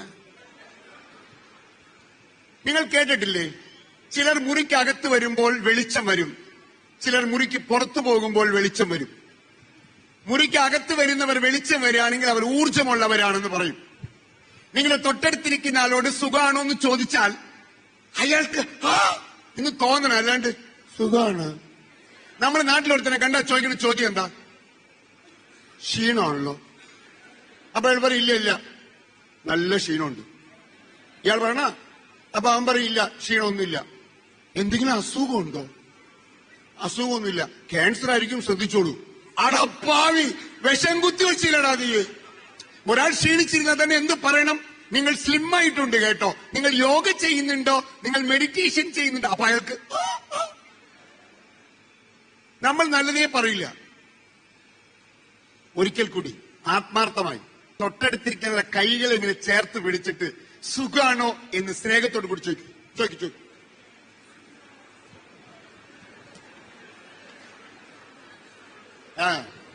ശരി, ഇങ്ങോട്ട് നോക്കൂ. നിങ്ങൾ എന്നെ വ്യത്യസ്തമാക്കുക എന്താണെന്നറിയോ? ഒരു ഡോക്ടറെ വേറൊരു ഡോക്ടറെ വ്യത്യസ്തമാക്കുന്ന എന്താണെന്നറിയോ? ഒരു ടീച്ചറെ വേറൊരു ടീച്ചറെ വ്യത്യസ്തമാക്കുന്ന എന്താണെന്നറിയോ? നിങ്ങളുടെ തൊട്ടടുത്തിരിക്കുന്ന ആളെയും നിങ്ങളെ വ്യത്യസ്തമാക്കുന്ന എന്താണെന്നറിയോ? അയാളുടെ എനർജി ലെവലാണ് എന്നാണ് ഞാൻ വിശ്വസിക്കുക. എനർജി ലെവലാണ്. ചില ആളുകൾ ജോലിക്ക് വരുന്ന കണ്ടിട്ടുണ്ടോ? സഹിക്കാൻ പറ്റില്ല, രാവിലെ ജോലിക്ക് വരുന്നതാ. അങ്ങോട്ട് നോക്കൂ. ശവത്തിന് കാറ്റടിച്ച പോലെ. ചില ആളുകൾ കസേരയിലിരിക്കുന്ന കണ്ടിട്ടുണ്ടോ? ചില ആളുകൾ കസേരയിലിരിക്കുന്നത് കാണിച്ചു തരാം. അങ്ങോട്ട് നോക്കൂ. കസേരയിലിരിക്കണ നോക്കൂ. തമിഴ്നാട്ടിൽ ശവം കൊണ്ടുപോകുന്നത് കസേരയിലിരുത്തിട്ടാണ്. രാവിലെ ജോലിക്ക് വരുന്നവൻ എങ്ങനെ വരണം? ഗുഡ് മോർണിംഗ്, സുഖമാണോ? മറ്റവൻ കിട്ടുന്നുണ്ട്. കസേരയിലിരിക്കുന്ന ആളെ എങ്ങനെ ഇരിക്കണം? പറ കൊല്ലു ഞാൻ, പറ. ആ ഊർജം പോയില്ലേ? എന്തുകൊണ്ടാ ഊർജം പോണെന്നറിയോ? ശ്രദ്ധിച്ചു കേൾക്കണേ, ഒരു വലിയ കാര്യമാണ് പറയാൻ പോണേ. എവിടെയാണ് ഊർജം ഉണ്ടാവുക? ഞാൻ എന്റെ ജീവിതത്തിൽ തിരിച്ചറിഞ്ഞത് മധു എങ്ങനെയാണ് ജീവിതത്തിൽ ഊർജത്തോടു കൂടി ജീവിക്കാൻ കഴിയുക? ആ ഊർജമാണല്ലോ നമ്മളെ നയിക്കുന്നത്. എന്തുകൊണ്ടാണ് ആളുകൾ ആത്മഹത്യ ചെയ്യുന്നത്? ആ ജീവിതത്തിലെ ഊർജം നഷ്ടപ്പെട്ടത് കൊണ്ടാണ്. ഊർജം എവിടുന്നാ കിട്ടുക? ഇത് എന്നെ തുടക്കകാലത്ത് വളരെ അലട്ടിയ ഒരു ചോദ്യമാണ്. ഊർജം എങ്ങനെയാ കിട്ടുക? ഫുഡിൽ നിന്നാണോ കിട്ടുക? അല്ല. അങ്ങനെയാണെങ്കിൽ ലോകത്തെ ഏറ്റവും ഊർജമുള്ള ആൾ തൃശൂർ റപ്പായ ആയിരിക്കണം. കാരണം 40 ഇഡ്ഡലിയൊക്കെയാണ് തിന്നത്. ഭക്ഷണത്തിൽ നല്ല ഊർജം ഉണ്ടാവുക. ശ്രദ്ധിച്ചു കേൾക്കൂ. മനുഷ്യന് ഊർജമുണ്ടാകുന്നത് ലവിൽ നിന്നാണ്, സ്നേഹത്തിൽ നിന്നാണ്. എവിടെ സ്നേഹമുണ്ടോ അവിടെ ഊർജം ഉണ്ടാകും. എന്ത് കാര്യം സ്നേഹിച്ച് ചെയ്യുന്നുവോ അവിടെ ഊർജം ഉണ്ടാവും. ഒരു ജോലി സ്നേഹത്തോട് ചെയ്താൽ അവിടെ ഊർജം ഉണ്ടാവും. കൊച്ചിന് സുഖമില്ല, തളർന്ന് കിടക്കാണ്. അമ്മ ജോലിക്ക് പോയി. 6 മണി കഴിഞ്ഞപ്പോ അമ്മ വീട്ടിലേക്ക് വരികയാണ്. അമ്മ വീട്ടിലേക്ക് വരുമ്പോ ഈ തളർന്ന് കിടക്കുന്ന കൊച്ച് ആ അമ്മേനെ കാണുമ്പോ ഒരു കാട്ടായുണ്ട്. അമ്മേ, എവിടെ സ്നേഹമുണ്ടോ അവിടെ ഊർജം ഉണ്ടാവും. കാമുകിയോട് ജോസ് ജംഗ്ഷനിൽ നിൽക്കാൻ പറഞ്ഞു. കാമുകൻ എങ്ങനെ പോകും? എവിടെ സ്നേഹമുണ്ടോ അവിടെ ഊർജം ഉണ്ടാവും. കല്യാണം കഴിഞ്ഞ് 18 കൊല്ലം ഭാര്യയോട് ജോസ് ജംഗ്ഷനിൽ നിൽക്കാൻ പറഞ്ഞു. ഭർത്താവ് എങ്ങനെ പോകും? 12 ആവോ. എന്താ കാരണം എന്നറിയാമോ? സ്നേഹം പോയി, ഊർജവും പോയി. ജീവിതത്തിനോട് സ്നേഹമുള്ളവന് ഊർജം ഉണ്ടാകും. എത്രയും ജീവിതത്തിനോട് സ്നേഹമുള്ളവന് ഊർജം ഉണ്ടാകും. എന്റെ മുമ്പിലിരിക്കുന്നവനോട് എനിക്ക് സ്നേഹമുണ്ടെങ്കിൽ ഊർജം ഉണ്ടാകും. അപ്പൊ ഊർജം എങ്ങനെയാ ഉണ്ടാവുക എന്ന ചോദ്യത്തിന് നമ്മുടെ അടുത്തിരിക്കുന്ന ആൾക്കത് ട്രാൻസ്ഫർ ചെയ്യണമെങ്കിൽ നമുക്കത് ഉണ്ടാകണ്ടേ? അപ്പൊ ആ ഊർജം നിങ്ങൾക്ക് ഉണ്ടാവട്ടെ എന്ന് പറഞ്ഞുകൊണ്ട് അങ്ങനെ ഒരു ഊർജം ഉണ്ടാവാൻ ജീവിതത്തിൽ പാലിക്കപ്പെടേണ്ട 4 പ്രിൻസിപ്പിൾസ് പറഞ്ഞുകൊണ്ട് എന്റെ ഈ സ്പീച്ച് ഞാൻ അവസാനിപ്പിക്കാം. ഒന്നാമത്തെ പ്രിൻസിപ്പിൾ, എന്റെ ജീവിതത്തിന് വെളിച്ചം തന്ന പ്രിൻസിപ്പിൾ. എന്റെ ജീവിതത്തിന്, ഞാൻ ചെറിയ കൊച്ചായിരുന്നപ്പോ എന്റെ കുടുംബത്തിൽ ഏറ്റവും കറുത്തത് ഞാനാണ്. 5 മക്കളാണ് ജനിച്ചപ്പോൾ. 4ാമത്തത് ജനിച്ചപ്പോ മരിച്ചു. 5ാമത്താണ് ഞാൻ ജനിച്ചത്. മൂത്ത പെങ്ങൾ 16 വയസ്സുള്ളപ്പോ മരിച്ചു. എന്റെ ചേട്ടൻ 57ാമത്തെ വയസ്സിൽ മരിച്ചു. ബാക്കി 2 പേര് ജീവിച്ചിരിപ്പുണ്ട്, ഞാനും എന്റെ ചേച്ചിയും. അപ്പൊ ജനിച്ച സമയത്ത് ജോത്സ്യനെ കൊണ്ടുപോയി കാണിച്ചു എന്റെ ജാതകം. അപ്പൊ ജോത്സ്യൻ പറഞ്ഞത് ഇങ്ങനെയാണ്, ഇവൻ നിങ്ങളുടെ കുടുംബം കുത്തുവാളെടുപ്പിക്കുന്നത്. അപ്പൊ നിങ്ങൾക്ക് മനസ്സിലായോ? ജനിച്ചപ്പോഴേ പവർഫുൾ ആണ്. അങ്ങനെയാണ് അച്ഛൻ നാട് വിട്ടുപോയത്. എന്റെ ശരീരത്തിൽ മുഴുവൻ ചൊറിയായിരുന്നു. എന്നെ ആരും അങ്ങനെ വലിയ കെയർ ചെയ്യില്ല. അത്ര കാണാൻ എന്റെ കുടുംബത്തിൽ മറ്റുള്ളവരെക്കാൾ കമ്പയർ ചെയ്യുമ്പോൾ നമ്മളത്ര കാണാൻ കൊള്ളില്ല എന്നൊക്കെയാണ് അവരുടെ കാഴ്ചപ്പാട്. ജീവിതം പ്രതികാരം ചെയ്യാനുള്ളതാണ്. പ്രതികാരം വ്യക്തികളോടല്ല, ജീവിത സാഹചര്യങ്ങളോട്. വ്യക്തികളോട് പ്രതികാരം ചെയ്യരുത്. വ്യക്തിയോട് പ്രതികാരം ചെയ്താൽ മനസ്സ് മലിനപ്പെടും. സാഹചര്യങ്ങളോടാണ് പ്രതികാരം ചെയ്യുക. നമ്മുടെ സാഹചര്യങ്ങളോട് നമുക്ക് പ്രതികാരം ചെയ്യാൻ തോന്നുമ്പോൾ നമ്മുടെ ജീവിതം മെച്ചപ്പെടും. അങ്ങനെ ജീവിതം മെച്ചപ്പെടുന്ന കാലത്ത് നമ്മൾ ആലോചിച്ചിരുന്നൊരു ചിന്ത, പാവപ്പെട്ട കുടുംബത്തിൽ, ദരിദ്രം പിടിച്ച കുടുംബത്തിൽ പുറമ്പോക്കിൽ ബാത്റൂം പോലും ഇല്ലാത്ത കുടുംബത്തിൽ ഈ ഗ്രാമത്ത് തമിഴ്നാട്ടിൽ എവിടെയോ നാട് വിട്ട് വന്ന് എന്ത് ജീവിതമാണിത് എന്ന് ചിന്തിച്ചിരുന്ന കാലഘട്ടത്ത് ദൈവം പോലെ എന്റെ തലയിൽ തോന്നിയ ഒരു ചിന്ത ഞാൻ നന്നായി വായിക്കുമായിരുന്നു. ആ വായനയിലൂടെ ഉരുപ്പെട്ട് വന്ന ഒരു വാക്കാണ് പറയാൻ പോണെ കേട്ടോ. First principle, perception is the reality. Perception ആണ് റിയാലിറ്റി. യാഥാർത്ഥ്യം. ദാരിദ്ര്യമുണ്ടോ? അതാണ് യാഥാർത്ഥ്യം. ഇപ്പൊ നമുക്ക് പ്രശ്നമുണ്ടോ? അതാണ് യാഥാർത്ഥ്യം. നിങ്ങൾക്ക് വിഷമമുണ്ടോ? അത് നിങ്ങളുടെ യാഥാർത്ഥ്യമാണ്. ഈ യാഥാർത്ഥ്യം എവിടെന്നാ വരുന്നതെന്നറിയോ? പെർസെപ്ഷനിൽ നിന്ന്. എന്താണ് പെർസെപ്ഷൻ? നോക്കൂ, എനിക്കൊരു കണ്ണടയുണ്ട്. ഞാൻ കൊല്ലങ്ങളായി ഈ കണ്ണട ഉപയോഗിക്കുന്നുണ്ട്. കണ്ണട വച്ചില്ലെങ്കിൽ എനിക്ക് വായിക്കാൻ കഴിയില്ല. 2.5 പവർ ഉണ്ട് ഈ കണ്ണടയ്ക്ക്. ഈ കണ്ണട വെച്ചാണ് ഞാൻ നിങ്ങളെ കാണുന്നത്. നോക്കൂ, എന്റെ കാഴ്ചയെ ഇപ്പോൾ സ്വാധീനിക്കുന്നത് എന്റെ കണ്ണടയാണ്. കണ്ണട മാറ്റിയാൽ കാഴ്ച മാറും. കറുത്ത കണ്ണട വെച്ചാൽ കറുത്ത ചായ ഉണ്ടാകും. നീലക്കണ്ണട വെച്ചാൽ നീല ചായ ഉണ്ടാകും. പച്ചക്കണ്ണട വെച്ചാൽ പച്ച ചായ ഉണ്ടാകും. കാഴ്ചകളെ സ്വാധീനിക്കുന്നത് കണ്ണടയാണ്. ശ്രദ്ധിക്കണം, കണ്ണിന് കണ്ണട പോലെ മനസ്സിനൊരു കണ്ണടയുണ്ട്. ആ കണ്ണടയുടെ മനഃശാസ്ത്ര പേരാണ് പെർസെപ്ഷൻ. ആ കണ്ണടയിലൂടെയാണ് നിങ്ങളുടെ ജീവിത അനുഭവങ്ങളെ കാണുന്നത്. ആ കണ്ണടയിലൂടെയാണ് ലിവർ ട്രാൻസ്പ്ലാന്റേഷനെ കാണുന്നത്. ആ കണ്ണടയിലൂടെയാണ് നിങ്ങൾ എന്നെ കാണുന്നത്. ആ കണ്ണടയിലൂടെയാണ് നിങ്ങളോട് ദേഷ്യപ്പെട്ട ആളെ നിങ്ങൾ കാണുന്നത്. ആ കണ്ണടയിലൂടെയാണ് നിങ്ങളുടെ ജീവിത അനുഭവങ്ങളെ നിങ്ങൾ കാണുന്നത്. ഏത് കണ്ണട വച്ചോ അതാണ് നിങ്ങളുടെ യാഥാർത്ഥ്യം എന്ന് നിങ്ങൾ മനസ്സിലാക്കൂ. എന്റെ എന്നെ കാണാൻ ഒരു ഭാര്യയും ഭർത്താവും വന്നു. പ്രണയിച്ച് 7 കൊല്ലം പ്രണയിച്ചവരാണ്. കല്യാണം കഴിഞ്ഞ് 8 കൊല്ലമായി. 2 കുട്ടികളുണ്ട്. അവർ ഡൈവോഴ്സ് ആവാൻ തീരുമാനിച്ചു. അവർ തീരുമാനിച്ചിട്ട് എന്നെ വിളിച്ചിട്ട് പറഞ്ഞു, സാർ ഞങ്ങൾ ഡൈവോഴ്സ് ആവാൻ പോകുന്നു, അതിന് മുമ്പ് സാറിനെ ഒന്ന് കണ്ടാൽ മതിയോ? ഞാൻ എന്താ ഉദ്ഘാടനം ചെയ്യുന്ന പോലെ ഡൈവോഴ്സ് ആക്കാൻ വരേണ്ടോ? ഇല്ലേ സാർ, ജസ്റ്റ് ഒന്ന് കണ്ടാൽ മതി എന്ന് പറയാണ്. ശരി വരൂ. ഞാനൊരു പേഴ്സണൽ കൗൺസിലിംഗ് ചെയ്യുന്ന ആളല്ല കേട്ടോ. ഞാനൊരു എക്സ്പേർട്ട് അല്ല. അങ്ങനത്തെ പരിപാടികൾക്ക് ഞാൻ നിൽക്കാറുമില്ല. പക്ഷെ ഇദ്ദേഹം പേഴ്സണലി എന്നോട് പറഞ്ഞത് കൊണ്ട് വരാൻ പറഞ്ഞു. വന്ന് 2 പേരും അപ്പുറത്തിരുന്നു. ഇവരെനിക്ക് പരിചയമുള്ളവരാണ്. അപ്പൊ ഭാര്യ തുടങ്ങുകയാണ്. ഞാൻ പറഞ്ഞു, എന്താണ് പറഞ്ഞോളൂ. എന്താ നിങ്ങൾ ഡൈവോഴ്സ് ആവാൻ തീരുമാനിച്ചത്? 2 മക്കളില്ലേ? ആ 2 മക്കളെ നിങ്ങൾ എങ്ങനെ വിട്ടുകളയും? അപ്പൊ ഭാര്യ പറയാൻ, സാറിനത് പറഞ്ഞാൽ മനസ്സിലാവില്ല സാർ. നന്ദി തൊട്ട് തീണ്ടാത്ത മനുഷ്യനാണ് ഇയാൾ. ഞാൻ രാത്രി പകലൊന്ന് പണിയെടുക്കും. ഇയാൾക്ക് അതിന്റെ ഒരു വിലയില്ല സാർ. എന്നെ ഒരു അടിമയെ പോലെയാണ് ഇയാൾ കൈകാര്യം ചെയ്യുന്നത്. ഒരു കെയറിങ്, ഒരു കൺസേൺ. എന്റെ തൊട്ടടുത്തിരുന്ന് സുഖാണെന്നൊരു ചോദ്യം ഇയാൾ ചോദിച്ചിട്ടില്ല സാർ എന്നീ സ്ത്രീ അലമുറയിട്ട് പറഞ്ഞു. വെരി ഗുഡ്, താങ്ക് യു, നിങ്ങൾ തുടങ്ങൂ. അപ്പൊ ഇയാൾ പറഞ്ഞു, സാറ് ഇവള് നന്ദി കിട്ടവളാണ് സാർ. എന്ത് ചെയ്താലും ഇവൾക്ക് നന്ദി. ഇവർ അങ്ങോട്ട് ഭയങ്കരമായി കുറ്റപ്പെടുത്താണ്. അപ്പൊ ഞാൻ ചോദിച്ചേ, താങ്ക് യു, ഈ പ്രശ്നം സോൾവ് ചെയ്യാനുള്ള ശേഷി എനിക്കുണ്ടെന്ന് തോന്നില്ല. പക്ഷേ ഞാനൊരു ചോദ്യം ചോദിക്കട്ടെ. എന്താണ് ചോദ്യം? ഒരു സബ്ജക്റ്റിൽ നിന്ന് പെട്ടെന്ന് ഡൈവേർട്ട് ചെയ്താൽ പുതിയ ചിന്തകൾ വരും. അപ്പൊ ഞാൻ അയാളോട് പറഞ്ഞു, സാർ ഞാൻ നിങ്ങളുടെ ഒരു ചോദ്യം ചോദിക്കട്ടെ? ചോദ്യം ചോദിക്കൂ സാർ, ചോദ്യം ചോദിക്കൂ. അപ്പൊ ഞാൻ ഇതുമായി ബന്ധമില്ലാത്തൊരു ചോദ്യമാണ്, പക്ഷെ ഉത്തരം നിങ്ങൾ പറയണം. എന്താണ് ചോദ്യം? റോസാ ചെടിയിൽ മുള്ളുകളാണോ കൂടുതൽ, റോസാപ്പൂക്കളാണോ കൂടുതൽ? സാർ ഞാൻ കുടുംബകാര്യം ചർച്ച ചെയ്യാൻ വന്നപ്പോ സാർ ഒരുമാതിരി ചോദിച്ചൊരു ഉത്തരം പറയൂ. റോസാ ചെടിയിൽ മുള്ളുകളുടെ എണ്ണമാണോ കൂടുതൽ, റോസാപ്പൂക്കളുടെ എണ്ണമാണോ കൂടുതൽ? 2 പേരും ഒരേ സ്വരത്തിൽ പറഞ്ഞു മുള്ളുകളുടെ എണ്ണമാണ് കൂടുതൽ. മുള്ളുകളുടെ എണ്ണമാണ് കൂടുതൽ എന്ന് അറിഞ്ഞിട്ടും നിങ്ങൾ എന്തിനാണ് റോസാ ചെടി എന്ന് വിളിച്ചത്? മുള്ളുചെടി എന്നല്ലേ വിളിക്കേണ്ടത്? ജീവിതം പഠിപ്പിക്കുന്ന പാഠം അതാണ്. റോസാ ചെടിയിൽ മുള്ളുകളും ഉണ്ടാകും, റോസാപ്പൂക്കളും ഉണ്ടാകും. മുള്ളുകളെ കാണുന്നവൻ വിഷമിച്ചു മരിക്കും. റോസാപ്പൂക്കളെ കാണുന്നവൻ ജീവിതത്തിന്റെ സുന്ദരമായ മൊമെന്റുകൾ ആസ്വദിക്കും. നിങ്ങൾ നിങ്ങളുടെ ജീവിതത്തിൽ ഏതാണ് കാണുന്നത് എന്നാണ് ചോദ്യം. മുള്ളുകളെ മാത്രം കണ്ട് ജീവിച്ച ഒരുപാട് മനുഷ്യന്മാരെ നമുക്കറിയാം. അമ്പലത്തിലും പള്ളിയും പോയി പ്രാർത്ഥിക്കണം എന്താണെന്നറിയോ? കരഞ്ഞോണ്ടാ പ്രാർത്ഥിക്കുന്നത്. ഞാനതുകൊണ്ട് പറയുക, അമ്പലത്തിലും പള്ളിയിലും ദൈവങ്ങളില്ല. കാരണം സഹിക്കാൻ പറ്റാണ്ട് ഇറങ്ങിപ്പോയിരിക്കുകയാണ്. നിങ്ങളോട് വന്നിട്ട് ഒരാൾ ഡെയിലി വന്നിട്ട് അയ്യോ എന്നെ എന്തിനെങ്ങനെ കഷ്ടപ്പെടുത്തിയത് എന്ന് എല്ലാവരും ഇങ്ങനെ സ്ഥിരം പറഞ്ഞാൽ നിങ്ങൾ നെഗറ്റീവായി പോവില്ലയോ? ദൈവങ്ങൾ അതുപോലെയാണ്. രാവിലെ വന്നിട്ട് പണ്ടപ്പരിപ്പും പരാതിയും പറഞ്ഞ് ഞാൻ പ്രാർത്ഥിക്കുന്ന എന്റെ ഭാര്യ എന്റെ മുഖത്ത് നോക്കിയിരിക്കും. കാരണം ഞാൻ ചിരിച്ചോണ്ടാ പ്രാർത്ഥിക്കുക. ദൈവമേ നന്ദി, ഗ്രാറ്റിറ്റ്യൂഡ് മാത്രമേ പറയാനുള്ളൂ. കുരുടി ചെവിടില്ലാതൊരു ജീവിതം തന്നതിന്, എനിക്കൊരു പുനർജന്മം ഉണ്ടാക്കി തന്നതിന്, ഇങ്ങനെ ഒരുപാട് ആളുകളെ കാണാനൊരു അവസരം തന്നതിന് നന്നില്ല. അങ്ങനെ പറയാ. എങ്ങനെയാ നമ്മൾ കാണുക ജീവിതത്തിന്? എല്ലാം നെഗറ്റീവാ കാണുക. ഞാൻ രസകരമായ ഒരു ഉദാഹരണം പറയാം. ഞാൻ ട്രിവാൻഡ്രം എഞ്ചിനീയറിംഗ് കോളേജിൽ 3rd ഇയർ പഠിക്കുന്ന കുട്ടികൾക്ക് ഒരു ഓറിയന്റേഷൻ പ്രോഗ്രാം ചെയ്യാൻ പോയിരിക്കുകയാണ്.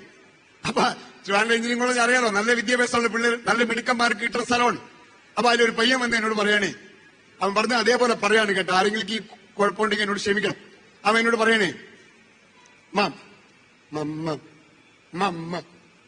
മൗസാറെ എനിക്ക് വിക്കുള്ളത് കൊണ്ട് ഭയങ്കര കോംപ്ലക്സാ എന്ന് പറഞ്ഞു. അപ്പൊ ഞാൻ പറഞ്ഞിട്ട് നീ ഭാഗ്യം ചെയ്തവനാണ് എന്ന് പറഞ്ഞു. അപ്പൊ അവൻ എന്നോട് ചോദിക്കണേ, സാർ കളിയാക്കിയതാണോ? ഞാൻ പറഞ്ഞു കളിയാക്കിയതല്ല, ഞാൻ തമിഴ് മീഡിയം സ്കൂളിലാണ് പഠിച്ചത്. ഇപ്പോഴും ഞാൻ ഇംഗ്ലീഷ് പറയുമ്പോ തെറ്റും, പക്ഷെ നീ ഇംഗ്ലീഷ് പറയുമ്പോ തെറ്റില്ല. കാരണം എന്താ? ആലോചിച്ച് പറയാനുള്ള സമയമുണ്ടല്ലോ. ഐ ഹേവാണോ ഹേസാണോ ആലോചിക്കാമല്ലോ, നമുക്ക് ആലോചിക്കാനുള്ള സമയമില്ല. എല്ലാത്തിലും ഒരു ഗുണമില്ലടാ. ഒരു കോങ്കണ്ണം പറയാണ് എന്നോട്, കണ്ണ് കോങ്കണ്ണായി, കോംപ്ലക്സ് ആണ്. കോങ്കണ്ണായത് ഭാഗ്യമല്ലേ? എന്താ കാരണം? ഇവിടെ ഒരു ADGP ഉണ്ടായിരുന്നു, ഋഷിരാജ് സിംഗ് എന്നാണ് പേര്. അതേപോലെ കമന്റ് അടിച്ചു, ഭയങ്കര ചർച്ചയായി ഇവിടെ. എന്താണ് കമന്റ്? 14 സെക്കൻഡ് സ്ത്രീകളെ നോക്കിയാൽ കേസെടുക്കാം. കോങ്കണ്ണർക്കത് ബാധകമല്ല. ഏത് കോടതിയിൽ തെളിയിക്കും? നമ്മൾ കുഴപ്പങ്ങൾ മാത്രമേ കണ്ടുപിടിക്കൂ. കൈയിനെടുക്കാമോ? കൈയിനെടുക്കാമോ? നിങ്ങളുടെ കൈ ഒന്ന് എടുക്കാമോ? തൊട്ടടുത്തിരിക്കുന്ന ആളുടെ തോളത്ത് തട്ടി വെരി ഗുഡ് എന്ന് പറയും. ആത്മാർത്ഥമായിട്ടൊക്കെ ചെയ്യും പ്ലീസ്. നമ്മുടെ അടുത്തിരിക്കുന്ന നമ്മളെ അയാളെ തട്ടിക്കൊടുക്കുമ്പോ അയാൾക്കൊരു ഒരു എനർജി ഉണ്ടാവേണ്ടത്, ആത്മാർത്ഥമായിട്ട് ചെയ്യണം കേട്ടോ. ഇപ്പൊ നിങ്ങൾ എന്താ ചെയ്തെന്നറിയോ? വേറൊരാളെ അഭിനന്ദിച്ചു. അപ്പൊ ജീവിതത്തിലെ കാഴ്ചപ്പാടുകളാണ്, ജീവിതത്തിലെ കാഴ്ചകളാണ് ദുഃഖവും സന്തോഷവും തരിക എന്നതാണ്. എപ്പോഴും നമ്മൾ അത്തരം കാര്യങ്ങൾ കാണാറില്ല. അതുകൊണ്ട് നമ്മുടെ പെർസെപ്ഷൻ അങ്ങനെ ആയതുകൊണ്ട് നമുക്ക് എങ്ങനെയാണോ ചിന്തിക്കുന്നത് അതുപോലെ നമുക്ക് സംഭവിക്കുന്നതാണ്. രണ്ടാമത്തെ പ്രിൻസിപ്പിൾ എന്ന് പറയുന്നത് ജീവിതത്തിന് മീനിങ് ഉണ്ടോ എന്നൊരു ചോദ്യമാണ്. ജീവിതം അർത്ഥപൂർണമാണോ എന്നൊരു ചോദ്യം. ജീവിതം അർത്ഥപൂർണമാകുന്നത് എപ്പോഴാണ്? നിങ്ങൾ ബസ്സിലിരിക്കുന്ന ഒരാളോട് എവിടേക്ക് പോകുന്നു എന്ന് ചോദിക്കുമ്പോൾ അയാൾ പറയും കണ്ണൂര് പോകുന്നു, കാസർഗോഡ് പോകുന്നു. ഞാൻ ഇന്ന കാര്യത്തിനാണ് പോകുന്നത് എന്ന് പറയുമ്പോഴല്ലേ അയാളുടെ ജീവിതം അർത്ഥപൂർണമാവുക.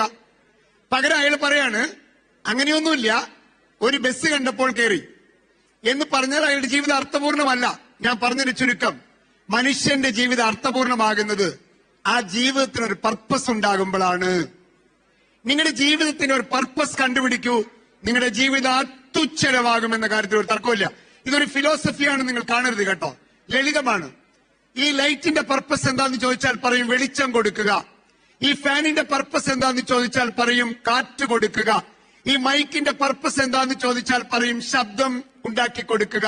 ഈ ക്യാമറയുടെ പർപ്പസ് എന്താന്ന് ചോദിച്ചാൽ രേഖപ്പെടുത്തുക ചിത്രങ്ങളായി. ലോകത്തുള്ള എല്ലാത്തിനും പർപ്പസ് ഉണ്ട്.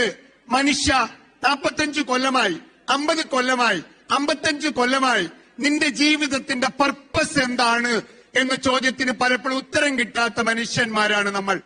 ആ പർപ്പസാണ് മനുഷ്യനെ ജീവിക്കാൻ പ്രേരിപ്പിക്കുന്നത് എന്നാണ്. അത് നമ്മുടെ കുട്ടികൾക്ക് നമുക്കുണ്ടാവണം. അപ്പൊ നിങ്ങൾ ചോദിക്കണത് നിങ്ങൾ ഗാന്ധി ആവണം, ഒരു പർപ്പസ് ഒന്നുമല്ല. ജീവിതത്തിൽ ഞാൻ എന്തിനാണ് പ്രവർത്തിക്കുന്നത് എന്ന ചോദ്യം. എന്നെ ഇവർ വിളിച്ചപ്പോ ഞാൻ ചോദിക്കുന്ന ചോദ്യം ഇതാണ്, എന്തിനാ മധു ഈ തൊഴിൽ ചെയ്യുന്നത്? ശമ്പളം കിട്ടാനാണ് എന്ന അർത്ഥത്തിനാണ് ഞാൻ യോജിക്കുന്നില്ല. അപ്പൊ ജീവിതത്തിൽ ഒരു പർപ്പസ് വേണം. ആ പർപ്പസ് എന്താണെന്ന് തിരിച്ചറിയുന്ന ആൾക്ക് ജീവിതം ഭയങ്കര ആവേശമായിരിക്കും, ജീവിതത്തിൽ ഭാരം അനുഭവപ്പെടില്ല. ഞാൻ ഒരു ചെറിയ ലളിതമായ ഉദാഹരണം പറയാം. എറണാകുളം നോർത്ത് റെയിൽവേ സ്റ്റേഷൻ നിങ്ങളുടെ ജീവിതവുമായി ബന്ധിപ്പിക്കണം കേട്ടോ ഈ കാഴ്ചനെ. ഒരു മെലിഞ്ഞിട്ടൊരാൾ ഓട്ടോറിക്ഷയിൽ വന്ന് ഇറങ്ങാണ്.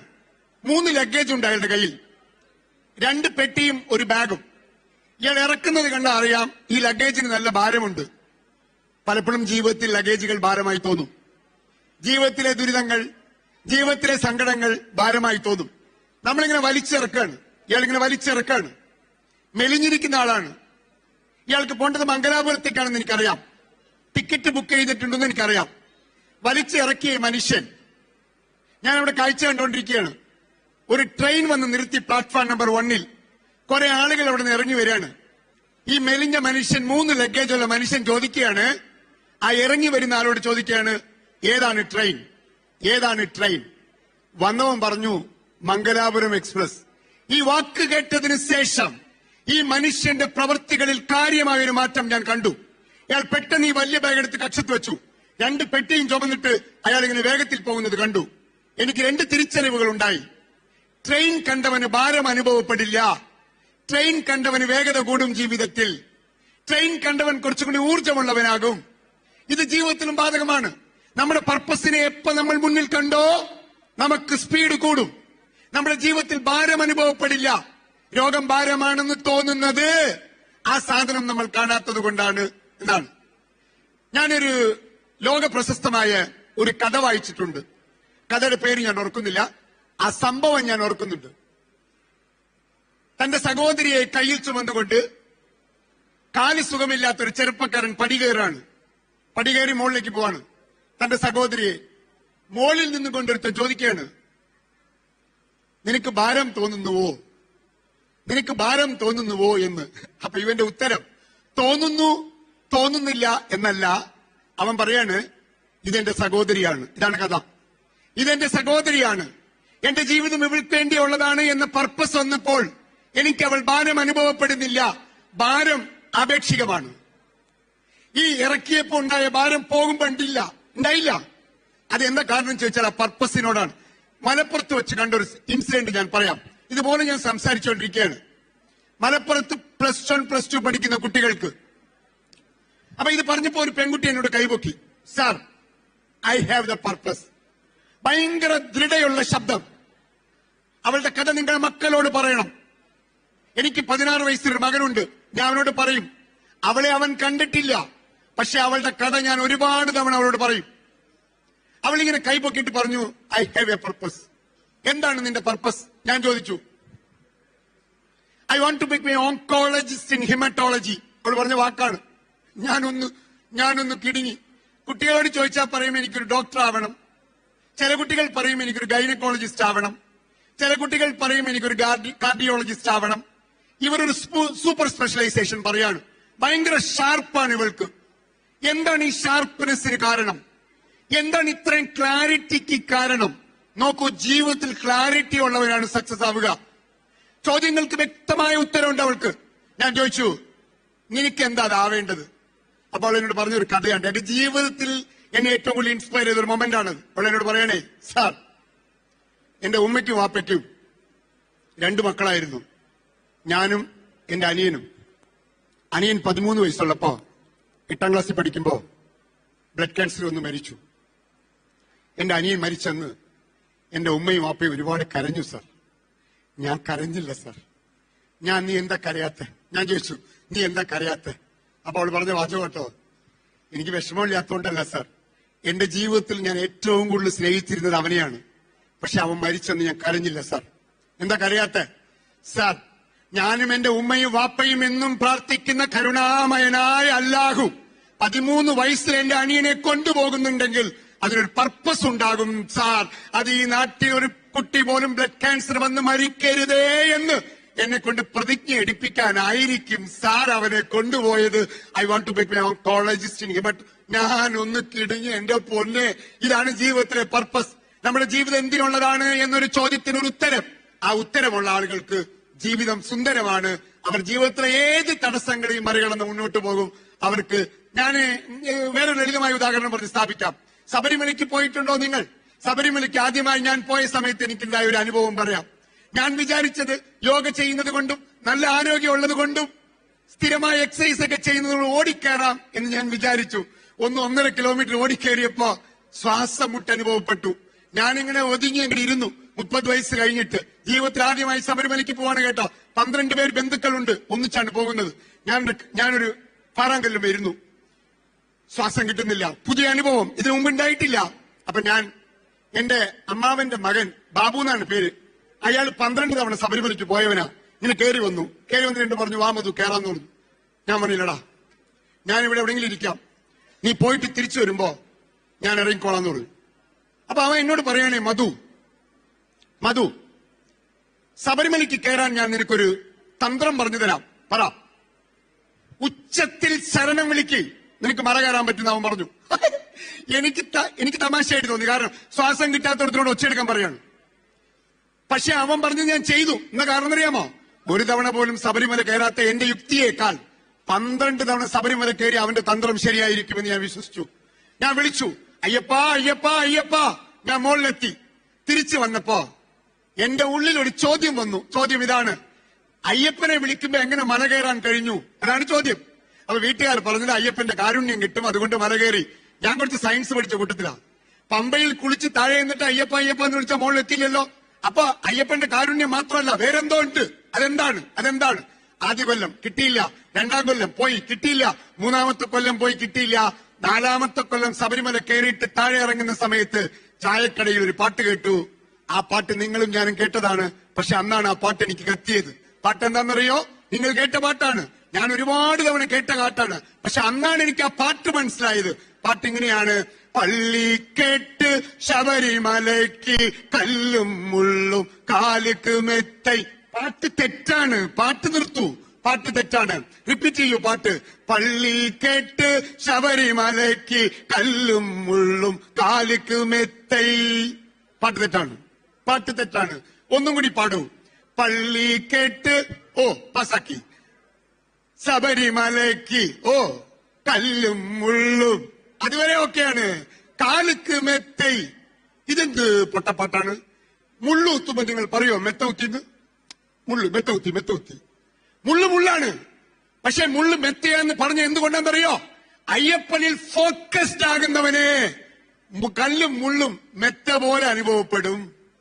എപ്പോ നിങ്ങളുടെ പർപ്പസിൽ നിങ്ങൾ ഫോക്കസ്ഡ് ആകുന്നുവോ, നിങ്ങളുടെ ലോകത്ത് ഒരു ശക്തിക്കും ഒരു അസുഖത്തിനും ജീവിതത്തിലെ ഒന്നിനും പിടിച്ചു കെട്ടാൻ കഴിയില്ല എന്നാണ് അത് എന്നെ പഠിപ്പിച്ച പാഠം.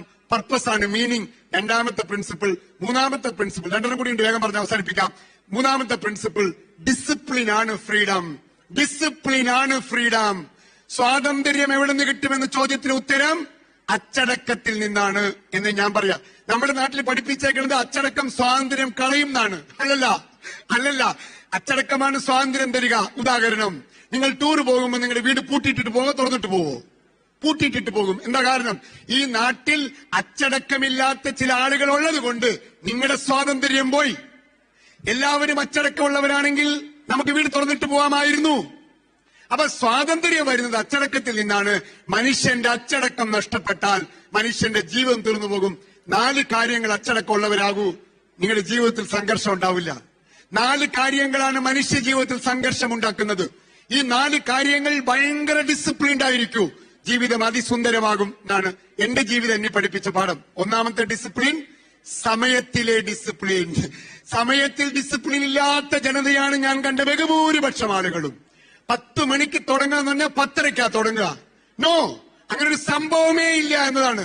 10 മണിക്ക് തുടങ്ങാന്ന് പറഞ്ഞാൽ 10 മണിക്ക് തുടങ്ങാം. അതന്നെ. ആര് വന്നില്ല എന്നതല്ല. സമയത്തിന് വലിയ വിലയുള്ളതാണ്.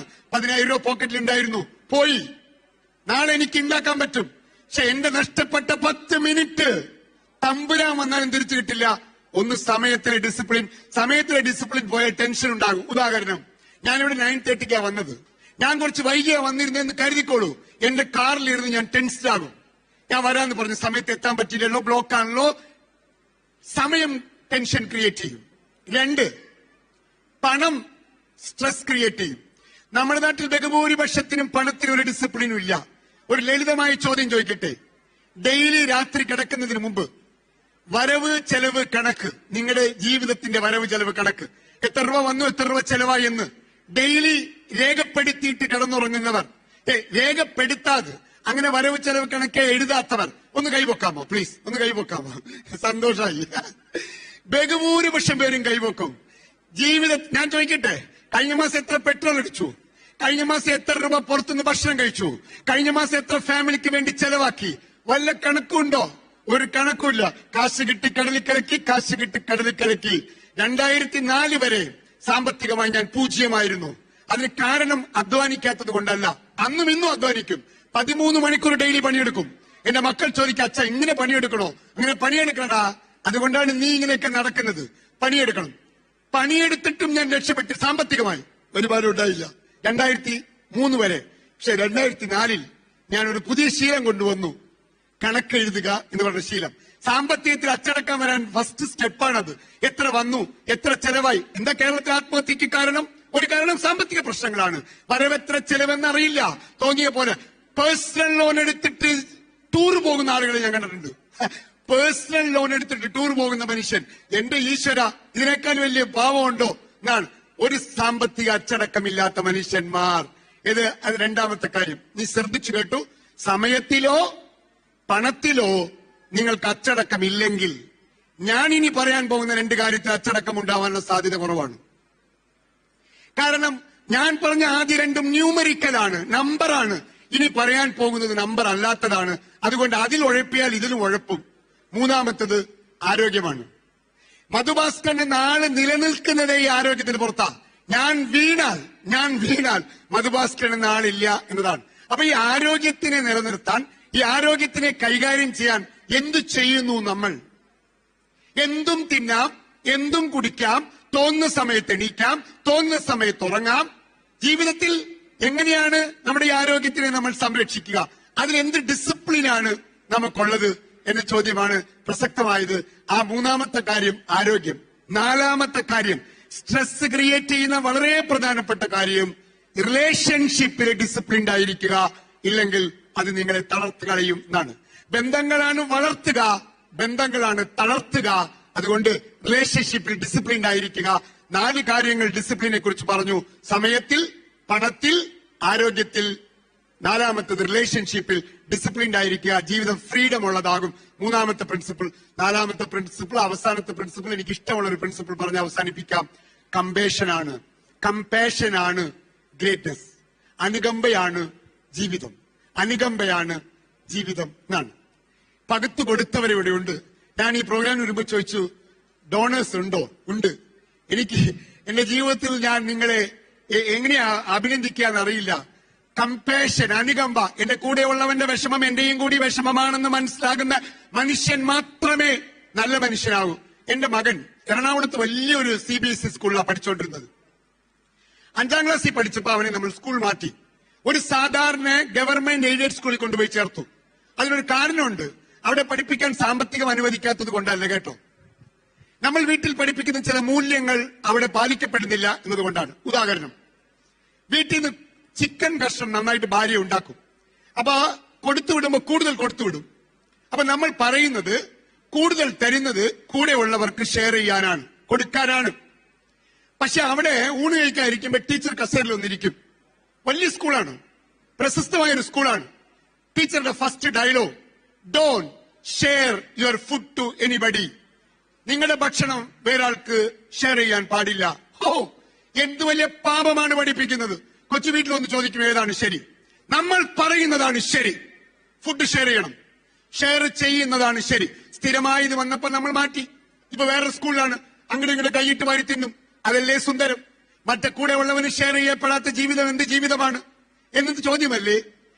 ഞാനിവിടെ എന്തിനാ വരേണ്ടത് എന്ന ചോദ്യം. എന്റെ ഒരു ഓഡിയൻസ് അല്ലല്ലോ ഇത്. ഞാൻ ബിസിനസ്സുകാർക്ക് കൈകാര്യം ചെയ്യുന്ന ഒരാൾ. അപ്പൊ ഞാൻ എന്തിനാ ഇവിടെ വരുന്നത്? ഷെയർ ചെയ്യപ്പെടുന്ന ഒരു ചിന്താഗതി ഉള്ളത് കൊണ്ടാണ്. ഷെയറിംഗ് ഇല്ലാത്ത മനുഷ്യൻ ജീവിതത്തിൽ ദുഃഖം പിടിച്ചവനായിരിക്കും എന്നുകൂടി. അതാണ് അനുകമ്പ എന്ന് പറയുന്നത്. തൊട്ടടുത്തിരിക്കുന്നവരുടെ വിഷമം എന്നെയും കൂടിയാണ് എന്ന ചിന്ത ഉണ്ടാവുക എന്നത്. ഞാൻ സ്കൂളിൽ പഠിച്ച സമയത്ത് എന്റെ അധ്യാപകൻ എന്നെ പഠിപ്പിച്ച ഒരു മനോഹരമായ കഥയുണ്ട്. ആ കഥ ഇങ്ങനെയാണ്. 2 ചെറുപ്പക്കാർ നടന്നു പോവുകയാണ്. ശ്രദ്ധിച്ചു കേൾക്കണേ, നമ്മുടെ കഥയാണ്. 2 ചെറുപ്പക്കാർ നടന്നു പോവുകയാണ്. ഒരു നദിയുടെ തീരത്താണ് കാഴ്ച. നദിയുടെ തീരത്ത് ഒരു വലിയ ആൽമരം. ആൽമരത്തിൽ ഒരു തുണി തോരയിട്ടിരിക്കുകയാണ്. ആ തുണി അവിടെ ഇവിടെ ഓട്ട വീണിട്ടുണ്ട്. ഇത്തുപോയ തുണിയാണ്. ആ തുണിയിൽ നിന്ന് ചൊട്ടുചൊട്ടായി വെള്ളം വീഴുന്നുണ്ട്. നമുക്ക് മനസ്സിലാക്കാം, ആ തുണി നനച്ച് തോരയിട്ടിരിക്കുകയാണ് ഉണങ്ങാൻ വേണ്ടി. ആ തുണിയുടെ താഴെ മെലിഞ്ഞു പോയ കോണകമുടുത്ത് ഒരു മനുഷ്യൻ ഇരിപ്പുണ്ട്, പ്രായമായ മനുഷ്യൻ. ഇതാണ് കാഴ്ച. തോരാനിട്ടിരിക്കുന്ന തുണി, ഇത്തുപോയ തുണി, നദിയുടെ തീരം, ആൽമരം, താഴെ ഒരു കോണകമുടുത്ത് മെലിഞ്ഞു പോയ ഒരു മനുഷ്യൻ. 2 ചെറുപ്പക്കാർ ഈ കാഴ്ചയും കണ്ടുപോകുന്നു. ആദ്യത്തവന്റെ കമന്റ്, കണ്ടോടായി കാഴ്ച, കണ്ടോടായി കാഴ്ച. എന്താണ്? നിനക്ക് എന്ത് മനസ്സിലായി? അപ്പൊ ആദിത്യവൻ പറയാണ് വാർത്ത എന്ന് പറയോ, എന്നെ പലക്കിയിട്ടിരിക്കുകയാണ്. എന്റെ ശരീരം മുഴുവനും ഓട്ട വീണു. എന്റെ ശരീരം മുഴുവനും ഉടുത്തുടുത്ത് ഇത്തുപോയി ഓട്ട വീണു. എന്നിട്ടും തിരികെ അലക്കിയിട്ടിരിക്കുകയാണ് എന്നെ ഉടുക്കാൻ വേണ്ടി. എന്റെ ഒരു ഗതികേട് ആലോചിച്ച് എന്ന് ആ തുണി കരയുകയാണെന്ന് ആദിത്യവൻ പറഞ്ഞു. രണ്ടാമത്തവൻ പറഞ്ഞൊരു ഡയലോഗ് ഉണ്ട്, അതാണ് ജീവിതം. രണ്ടാമത് പറഞ്ഞെന്നറിയോ? ദാ നീ പറഞ്ഞതിൽ പകുതി ശരി, പകുതി തെറ്റ്.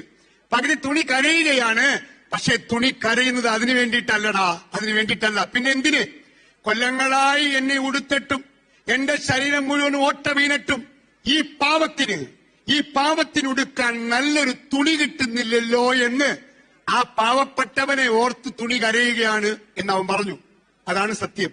അടുത്തവന് വേണ്ടി കരയുന്ന കരച്ചിലാണ് ലോകത്തെ ഏറ്റവും മികച്ച കരച്ചിൽ. അതിനെയാണ് നമ്മൾ കമ്പാഷൻ എന്ന് പറയുക.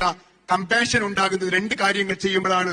ലോകത്തിന്റെ ബഹുഭൂരിപക്ഷ ആളുകൾ ഇത് ചെയ്യാറില്ല, അതുകൊണ്ടാണ് കമ്പാഷൻ ഉണ്ടാവാത്തത്.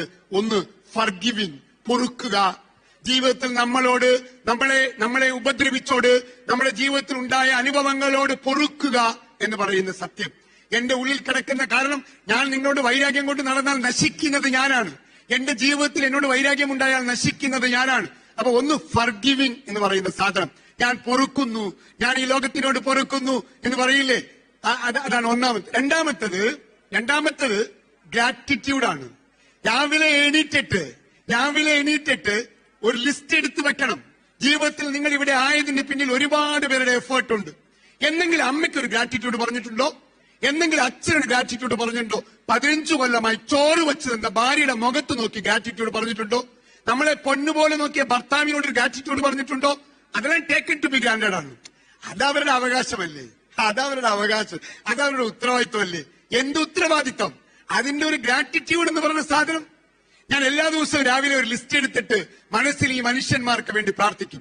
എന്റെ ജീവിതത്തിൽ എന്നെ ഇവിടെ എത്തിച്ചവർ, എന്റെ അച്ഛൻ, എന്റെ അമ്മ, എന്റെ സഹോദരങ്ങൾ, എന്നെ ഒരു ജീവിതത്തിൽ ഒരിക്കൽ പോലും കണ്ടുമുട്ടാതെ ഇരിക്കുന്ന സമയത്ത് നമ്മളെ സഹായിച്ച ആളുകൾ. അതുകൊണ്ട് പ്രിയമുള്ളവരെ, പൊറുക്കുകയും ഗ്രാറ്റിറ്റ്യൂഡ് ഉണ്ടാവുകയും ചെയ്യുമ്പോൾ കമ്പാഷൻ ഉണ്ടാകും, അനുകമ്പയുണ്ടാകും. അനുകമ്പയുള്ള മനുഷ്യന്മാരാണ് ലോകത്തിന്റെ ഏറ്റവും മികച്ച മനുഷ്യന്മാർ. 4 കാര്യങ്ങളാണ് ഞാൻ പറഞ്ഞത്. ഒന്നാമത്തെ കാര്യം, കാഴ്ചകളെ സൂക്ഷിക്കുക, അത് യാഥാർത്ഥ്യമാകും.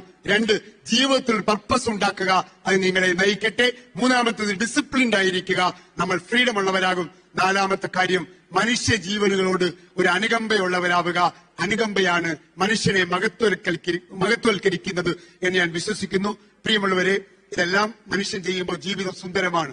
തുടങ്ങിയ സ്ഥലത്ത് അവസാനിപ്പിക്കാം. എത്ര കൊല്ലം ജീവിച്ചു എന്നതല്ല, എങ്ങനെ ജീവിച്ചു എന്നതാണ് പ്രധാനം. നമ്മുടെ ജീവിതം ഒരു പുനർജന്മമാവട്ടെ, ഒരു പുതുക്കലാവട്ടെ, ഒരു പുതിയ ജീവിതം നയിക്കുമാറാകട്ടെ. ഓരോ മനുഷ്യനും പുനർജന്മമുള്ളവരാണ് എന്ന വിശ്വാസത്തോടുകൂടി എന്നെ ഈ പ്രോഗ്രാമിന് വിളിച്ചതിന് വലിയ നന്ദി. ഞാൻ ഇതുപോലത്തെ ഒരു ഗ്രൂപ്പിനെ ആദ്യമായിട്ട് ഫേസ് ചെയ്യാണ് കേട്ടോ. ഞാൻ വേറെ ഇങ്ങനത്തെ ഗ്രൂപ്പിൽ പോയിട്ട് പഠിച്ച ലിവർ ഫൗണ്ടേഷനുമായി ബന്ധപ്പെട്ട് ആദ്യത്തെ പ്രോഗ്രാമാണ്. എന്നെ വിളിച്ചതിന് ഇതിന്റെ ഭാരവാഹികൾ എല്ലാവർക്കും, മനോജ് സാറാണ് എന്നെ ആദ്യമായി ബന്ധപ്പെട്ടത്. പറഞ്ഞപ്പോൾ തന്നെ ഞാൻ പറഞ്ഞു ഞാൻ വരാം എന്ന്. അങ്ങനെ വന്നു. ഇത്രയും നേരം നന്നായി സഹകരിച്ചതിനും എന്നോട് ഇത്രയും കോപ്പറേറ്റ് ചെയ്തതിനെല്ലാം വലിയ നന്ദി പറഞ്ഞുകൊണ്ട് നിർത്തുന്നു.